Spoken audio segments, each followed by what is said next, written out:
ఇని గ్రహించిన వాళ్ళగా ఉండకూడదట, ఇని చేసే వాళ్ళగా. సరే లాస్ట్ మాట చదువుకున్నామా, లేవి కాండము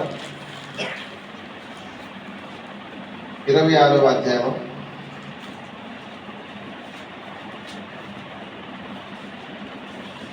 ఆఖరి పదలకు వస్తుంది. నెంబర్ చెప్పమ్మా. పేజ్ నెంబర్ 104, లేవి కాండము 26వ అధ్యాయము 15వ వచనం చదువుతాలి. 14 కూడా చదువు, 14 కూడా చదువుతాలి. మీరు నా మాట వినక నా ఆజ్ఞ అన్నిటినీ అనుసరింపక నా కట్టడలను నిరాకరించిన ఎడలను నా ఆజ్ఞ అన్నిటిని అనుసరింపక నా నిబంధన మీరినట్లు మీరు నా తీర్పుల విషయమై అసహించుకుని ఎడలను నేను మీకు చేయనది ఏమనగా మీ కన్నులకు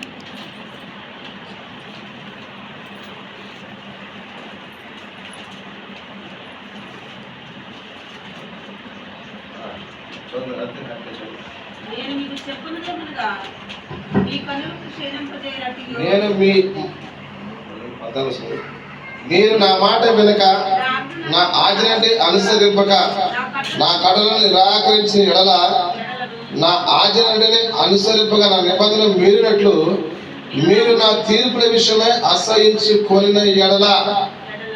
అంటే అర్థం ఏంటి? మీరు నా తీర్పులు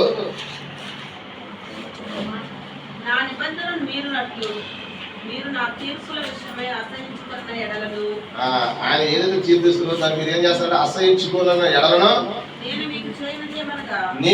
మీకు చేయనిది ఏమనగా మీ కన్నులను. చూసారా ఏం చేస్తారట?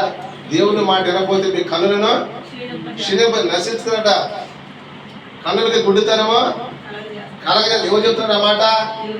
దేవుని మాట, దేవుని కట్టడలో దేవుడు ఆజ్ఞలు మీ వెనక లోపడక వ్యతిరేకిస్తాడ మీ కన్నులకు నాశనం చేస్తానన్నాడు. గుడ్డివాడికి కనపడుతుంది.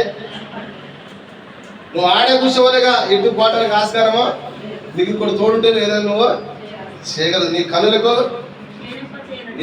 క్షీణింప చేయనట్టు ప్రాణమును. చూసారా నీ ప్రాణానికి ఏమొచ్చిందట? ఆయాసం.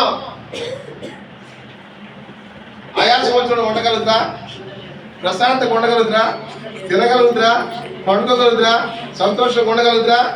ఉంటున్నామా? ఎందువల్ల మిమ్మల్ని అట్లా ఉండలేకుండా చేస్తున్నాడు దేవుడు? ఆయన కట్టలను ఆజ్ఞలను మీరు వెనక అనుసరింపగా గైకోనక తిరగబడతారు కాబట్టి నీ కనులకు క్షీణింపజేస్తాడట, నీకు ఆయాసకాలం పుట్టేస్తున్నాడు. దేవుని స్తోత్రం, హల్లెలూయా. చూసారు గ్యాస్ వచ్చేది దడ దడ దడ దడ అంటుంటది. అవునా కదమ్మా? నీకేం కలుగుతున్నాడు దేవుడు?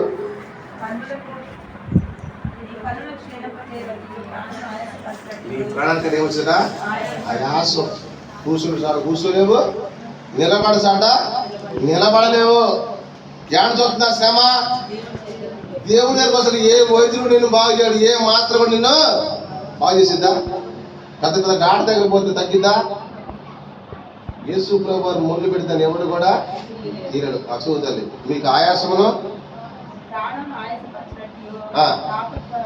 తాపజ్వరము ఒకటే చదువు.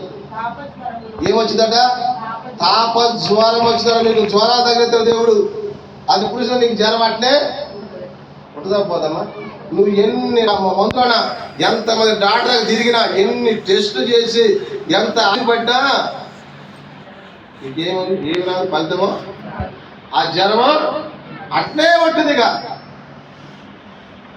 నువ్వు ఎన్ని మందులు వేసుకుని నీకు జ్వరము ముడి పెట్టి దేవుడు.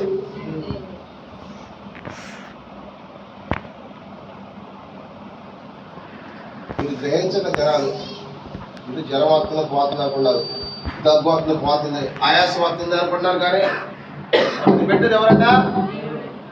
ఎందుకంటే దేవుని మాటను మీరు తిరస్కరించారు కాబట్టి, దేవునికి విరోధంగా నిలబడ్డారు కాబట్టి ఈ శ్రమలైనా వస్తాయి.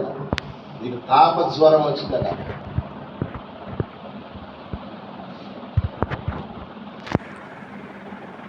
రోగం గురించి చూడండి. ఎందుకంటే దేవుడు మాట వినట్లేదు కాబట్టి, దేవుని ఆజ్ఞలు లోబడట్లేదు కాబట్టి, దేవుడే ఈ శ్రమ మీ మీదకి వస్తుంది జాగ్రత్త అన్నాడు. దేవుని స్తోత్రం, హల్లెలూయా. మీరు దేవుని సన్నిధి విడిచి ఎంత సంపాదించినా విడిపోతుంది. అంతేనా? సరే ఒక మాట రెండవ చదువుతాను. రెండవ చదువు. నేను నియమించిన విశ్రాంతి దినమును అన్నాడు.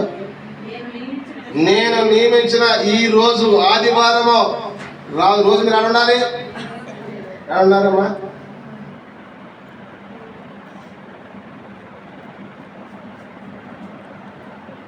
ఉందా దావీదు? నేను నియమించిన విశ్రాంతి దినము మీరు ఆచరించడం లేదు. ఉందాడా? ఉందండి. ఎవరు నియమించారు ఈ ఆదివారం? సరే చెప్తున్నా. ఈ దినము దేవుడు ఆరాధించే దినము ఈ ఆదివారం. దేవుడే నియమించిన దినము. మీరు ఎక్కడ ఉంటున్నారు? ఇంకా వాక్యం ఏమో చెబుతుంది, కలుపుదల చెబుతున్నా, లోకం ఏమో తెలుసు, దీంట్లో చదువుతున్నా. వాక్యం ఏమందో వాక్యం మనము చెప్పాలి. నేను నియమించిన విశ్రాంతి దినము నాడు మీరు ఎక్కడ ఉండాలి? దేవుని సన్నిధిలో ఉండాలి. మిరపకాయ తోటలోనా, పత్తి చేలోనా, కరెంటు పైన, చేపల పైన, సుతారు పైన, ఉద్యోగమా, డబ్బా అని వాటి కోసం పాల్గొనాలనే అక్కడ సార్.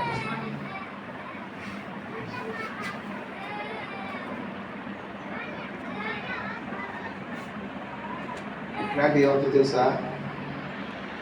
మీరు ఎప్పుడైతే దేవుని మాటలు లోబడలో నెమ్మది ఉండదు, శాంతి ఉండదు, సమాధానం ఉండదు.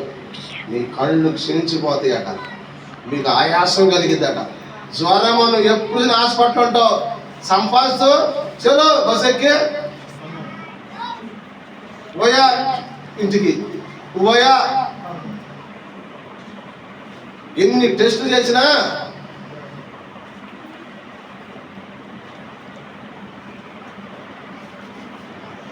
కళ్ళు మండగించిపోతుంది, చూసిపోతుంది, ఏమి చేయదు. ఆయాసం కూర్చొని నిలబడడం మొద్దు ఎక్కువైనా ఎన్ని మదన టాబ్లెట్ ఇచ్చినా, ఖమ్మంలో ఎండి హాస్పిటల్ డాక్టర్ ఇచ్చినా తగ్గిద్దామా?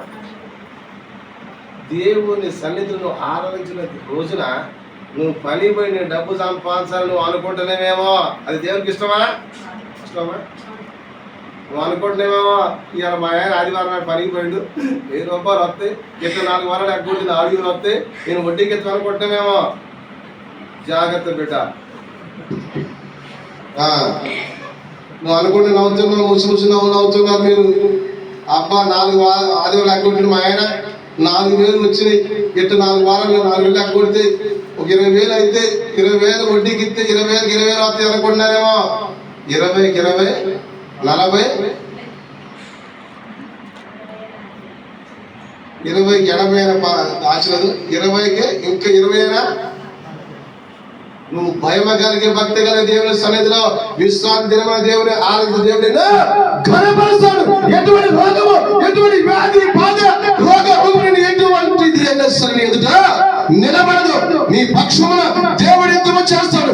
ఏ సాతాను, అంధకార శక్తులు, దురాత్మ శక్తులు, మాంత్రిక శక్తులు, దుష్ట శక్తులు నిన్ను కదిలించాలని చూసినా దేవుడి పక్షమై యుద్ధము చేస్తాడు.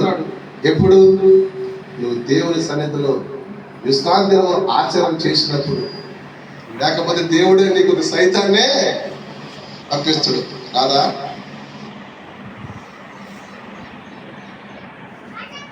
మీరు అనుకుంటున్నారు దేవుడా ముగ్గురితో వచ్చిందా రాదా అనుకుంటున్నారు. వస్తానన్న యేసురాజు, తెస్తానన్న బహుమానము తీకమానుడు.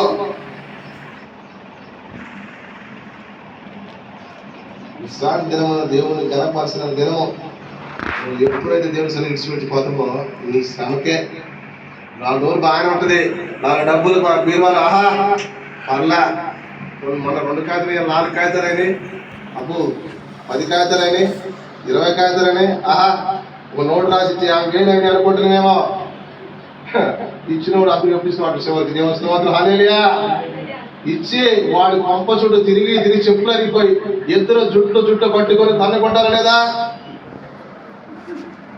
తన్నుకుంటలేదమ్మా?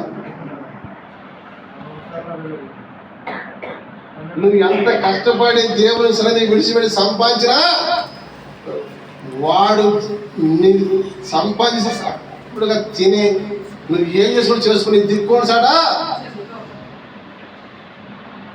మళ్ళీ వచ్చి ఆడుతున్నావు. ప్రభా వాడికి 50,000 ఇచ్చినాయా, వాడు ఏడ్చి కన్నీరు పెట్టినాయా, ఇచ్చినాయా? నాకు తెలుసులే, నువ్వు నా సన్నిధి రాకుండా నన్ను దుఃఖపెట్టినావు, నన్ను వేదన పరిచినావు.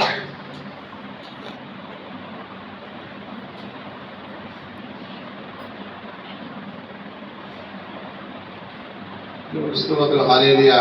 అందుకనే ఉన్నాం అక్కడ వాక్యం. విశ్రాంతి దినమున నేను నియమించిన విశ్రాంతి దినము మీరు ఆచరింపవలెను. పరిశుద్ధ మందిరాన్ని సన్మానం చేయాలి. దేవుని సన్నిధిలో దేవుని ఆనందపరచాలి, దేవుణ్ణి మనము మహిమపరచాలి. నన్ను ఘనపరచబడి నేను, నన్ను మహిమపరచబడి నేను మహిమపరుస్తా. దేవునికి విరోధంగా ఉన్నదా? ఆయన తన్నడు వేరే వాళ్ళతో తన్నుతులు లేదా? ఆయన తన్నడు, అవునా కాదు దావీదు? ఆయన తన్నడు వేరే వాడితో తన్నెత్తుడు. ఈ చేతి మట్టి అంటాడు ఎవడు పట్టిందో? నన్ను ఘనపరిచిన వాడి మీద ఈ కూడా, నన్ను ఘనపరిచిన వాడు నేను నవ్వుతూ చెప్తున్నాను. దేవుని స్తోత్రం హల్లెలూయా. ఈ శ్రమలో ఉన్నప్పుడు, ఇబ్బందులు ఎదుర్కొన్నప్పుడు, ఏడ్చినప్పుడు దేవుడిని మాట ఆలకించలేదా? ఎందుకు ఆలకించాడు? ఈ సమస్య పోతే, ఈ వేదన దుఃఖము కన్నీరు పోతే వారు సంతోషంగా ఉండి నా సన్నిధిని నన్ను ఘనపరుస్తారు, మహిమపరుస్తారు. దేవుడు నిన్ను విడిపిస్తే నువ్వు ఎలాగున్నావు, నువ్వు ఎక్కడ ఉన్నావు? దేవుడు నిన్ను అడుగుతున్నాడు ఈ రోజున. అదే నేను విడిపించకపోతే నువ్వు దుఃఖంతో వేదతో కన్నుతో నలిగిపోయి ఏడుస్తూ దిక్కున పడి ఉండేవాడేమో. దేవుడు పడిన స్తోత్రం వచ్చి నిన్ను లేవనెత్తి నువ్వు ఎలా ఉండాలి, నువ్వు ఎలాగున్నావు? అంతే దినములో నీ ధనము అక్కడికో నిన్ను తప్పించమని ఆ రోజు ఎవరు ఉండరు. దేవుని స్తోత్రం హల్లెలూయా. మళ్ళీ నా ప్రశ్న పత్రిక రామ లాస్ట్ వర్షం ఇక్కడ లేదు. సారీ నేను పాప జ్వరమును క్షయరోగం అంటే దగ్గు, టీబీ జబ్బు మందుందా మరేమక్క? ఇప్పుడు నేను రా దగ్గుతానే కదా. దేవస్థానం హల్లెలూయా. మరేమక్క ఇప్పుడు ఏంటంటే ఏం జబ్బు వచ్చిందట? నేను చెప్తున్నా అడుగుతామా?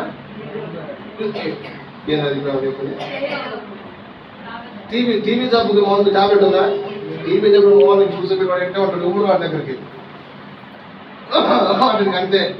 మామూలు టీబీ జబ్బు దగ్గర మందే బట్టి ఏమన్నా ఉందా లేదమ్మా? క్షయరోగం టీబీ జబ్బు ఉందా? దానికి మందు ఉందండి, ఉందమ్మా? అది కుదుటపడ దేవుడు వచ్చే జబ్బులు ఎలాంటి ఉన్నాడా? కుదుటపడ ఒక ఆయన ఆయాసం వచ్చింది. మేము మా నాన్నకి హాస్పిటల్ ఉన్నప్పుడు ఎట్లా పెట్టారు.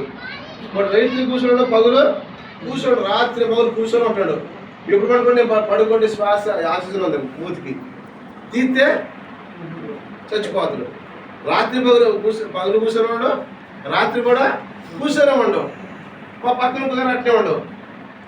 ఈ నర్స్ ఏం చేసిందంటే ఆక్సిజన్ ఉంటుంది కదా సిలిండర్, అది తీసుకోకుండా కింద దింపాడు. కింద స్టేజ్లోకి వచ్చారు. మన పైకి వచ్చేసరికి ఏమైపోయాడు, చచ్చిపోయాడు. 4 సంవత్సరాలు దేవస్థానం అనేది. ఆయాసం ఉందా? ఆయాసం ఉందా? ఆ జబ్బు ఎవరు పెట్టారు? నాట తగ్గించిందా?